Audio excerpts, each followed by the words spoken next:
রামনাথ অভিনন্দনের উত্তর। এখন প্রশ্ন এই, পৃথিবীর নিকট আমাদের কিছু শিখিবার আছে কি?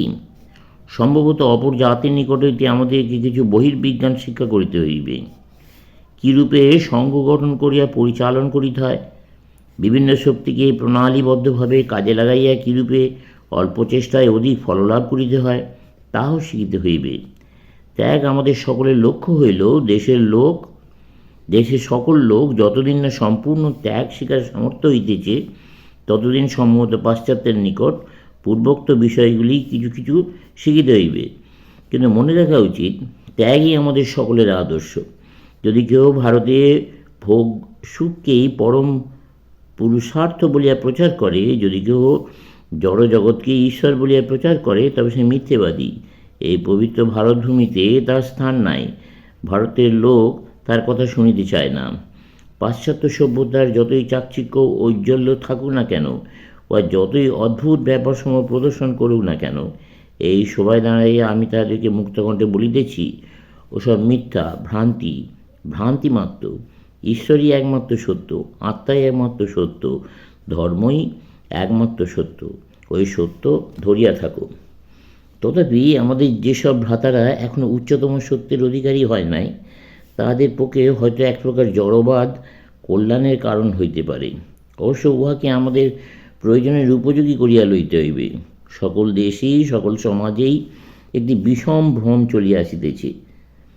আর বিশেষ দুঃখের বিষয় এই যে ভারতে পূর্বে এই ভ্রম কখনো হয় নাই।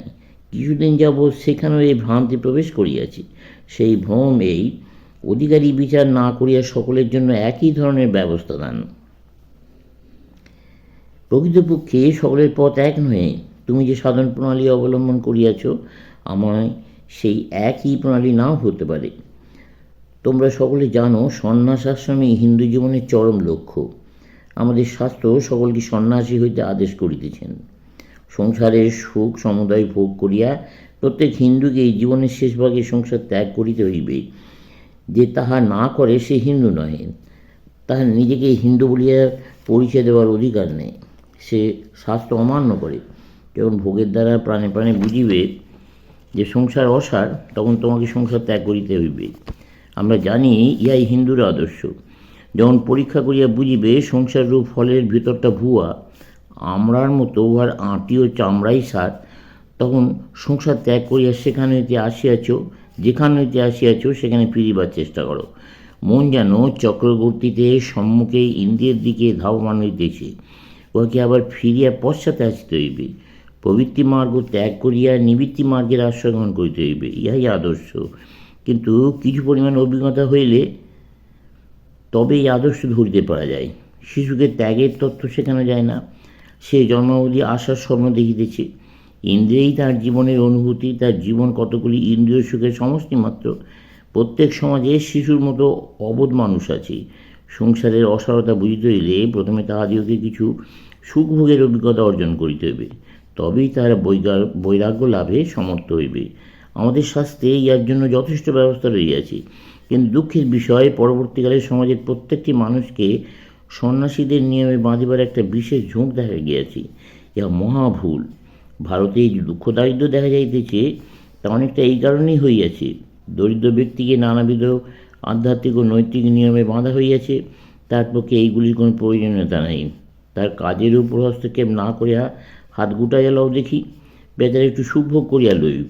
দেখিবে সে ক্রমশ উন্নত হইবে, ক্রমশ তাহার মধ্যে ত্যাগের ভাব আপনা আপনিই আসিবে। হে ভদ্রমহোদয়গণ, ভোগের ব্যাপারে কীরূপে সফলতা লাভ করা যায়, আমরা পাশ্চাত্য জাতির নিকট সে সম্বন্ধে কিঞ্চিৎ শিখিতে পারি। কিন্তু অতি সাবধানে এই শিক্ষা গ্রহণ করিতে হইবে। অন্তত দুঃখের সহিত আমাকে বলিতে হইতেছে, আজকাল আমরা পাশ্চাত্য শিক্ষায় শিক্ষিত যে সকল ব্যক্তি দেখতে পাই, তাদের প্রায় কাহারও জীবন বড় আশাপ্রদ নয়। এখন আমাদের একদিকে প্রাচীন হিন্দু সমাজ, অপরদিকে আধুনিক ইউরোপীয় সভ্যতা। এই দুটির মধ্যে আমি প্রাচীন হিন্দু সমাজকেই বাছিয়া লইব। কারণ সেকালে হিন্দু অজ্ঞ হইলেও, কুসংস্কারাচ্ছন্ন হইলেও তার একটা বিশ্বাস আছে, সেই জুড়ে সে নিজের পায়ে দাঁড়াইতে পারে। কিন্তু পাশ্চাত্য ভাবাপন্ন ব্যক্তি একবারে মেরুদণ্ডহীন। সে চারিদিক হইতে কতগুলি এলোমেলো ভাব পাইয়াছে। সেগুলির মধ্যে সামঞ্জস্য নাই, শৃঙ্খলা নাই। সেগুলিকে সে আপনার করিয়া লইতে পারে নাই। কতগুলি ভাবের বধযম হওয়া সে সামঞ্জস্যহীন হইয়া পড়িয়াছে। সে নিজের পায়ের উপর দণ্ডায়মান নয়, তার মাথা বোঁ বোঁ করিয়া এদিক ওদিক ঘুরিতেছে। সে যাহা কিছু করে তার প্রেরণা শক্তি কোথায়? ইংরেজ কিসে তাহার পিঠ চাপড়াইয়া দুটো বাহাবা দেবে, ইহাই তার সকল কাজের অভিসন্ধির মূলে। সে যে সমাজ সংস্কারে অগ্রসর হয়, সে যে আমাদের কতগুলি সামাজিক প্রথার বিরুদ্ধে তীব্র আক্রমণ করে, তার কারণ ওই সকল আচার সাহেবদের মত বিরুদ্ধ। আমাদের কতগুলি প্রথার দোষাবহ কেন? কারণ সাহেবরা এইরূপ বলিয়া থাকে। এইরূপ ভাব আমি চাহি না, বরং নিজের যাহা আছে তা লইয়া নিজের শক্তির ওপর নির্ভর করিয়া মরিয়া যাও। জগতে যদি কিছু পাপ থাকে, তবে দুর্বলতাই সেই পাপ। সর্বপ্রকার দুর্বলতা ত্যাগ করো। দুর্বলতায় মৃত্যু, দুর্বলতায় পাপ। এই প্রাচীন পন্থাবলম্বী ব্যক্তিগণ মানুষ ছিলেন, তাদের একটা দৃঢ়তা ছিল, কিন্তু এই সামঞ্জস্যহীন ভারসাম্যহীন জীবগণ এখনও কোনো নির্দিষ্ট ব্যক্তিত্ব লাভ করিতে পারে নাই। তাহাদেরকে কী বলিব, পুরুষ না স্ত্রী না পশু? তবে তাহাদের মধ্যেও কয়েকজন আদর্শস্থানীয় ব্যক্তি আছেন। তোমাদের রাজা তার একটি দৃষ্টান্ত। সমগ্র ভারতে ইহার ন্যায় নিষ্ঠাবান হিন্দু দেখিতে পাইবে না। প্রাচ্য ও পাশ্চাত্যের সকল বিষয়ে বিশেষ সংবাদ রাখেন, এমন রাজা ভারতে আরেকটি বাহির করিতে পারিবে না। ইনি প্রাচ্য পাশ্চাত্য উভয় ভাবেরই সামঞ্জস্য বিধান করিয়াছেন। উভয় জাতির যাহা ভালো তাহাই ইনি গ্রহণ করিয়াছেন। মনু মহারাজ তৎকৃত সংহিতায় বলিয়াছেন, সদ্য ধ্যানং শুভাং বিদ্যাম অদিতা বরাদপি অন্তাদপি পরং ধর্মং স্ত্রীরত্নং দুষ্কুলাদপি। শ্রদ্ধাপূর্বক নিজ ব্যক্তির নিকট হইতে উত্তম বিদ্যা গ্রহণ করিবে, অতি নিজ জাতির নিকট হইতেও শ্রেষ্ঠ ধর্ম অর্থাৎ মুক্তিমার্গের উপদেশ লইবে। নিজ কুল হইতেও বিবাহের জন্য উত্তমা স্ত্রী গ্রহণ করিবে। মনু মহারাজ যা বলিয়াছেন তা ঠিক কথা।